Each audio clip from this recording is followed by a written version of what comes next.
Welcome to Penrose Learning, where we make understanding easy.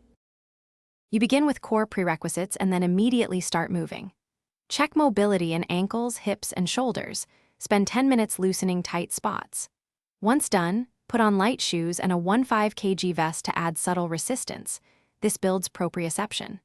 Next, you perform shadow footwork for 10 minutes, short, explosive steps, followed by 5 minutes of slow, controlled breathing to sync movement and calm the nervous system. Make sure to track pain versus tightness and adjust intensity. You now layer skills into sustained practice and conditioning.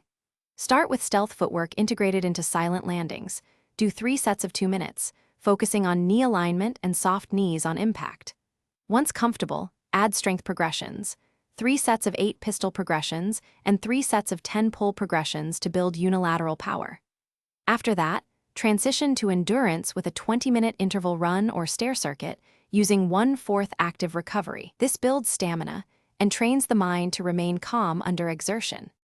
You complete the session by binding techniques into fluid sequences.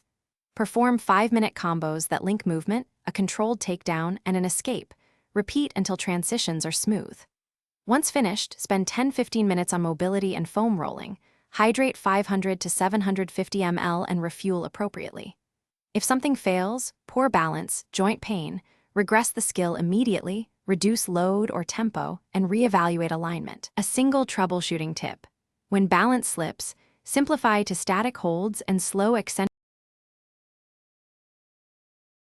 Thanks for watching. If this was helpful, leave a like and consider subscribing. See you next time.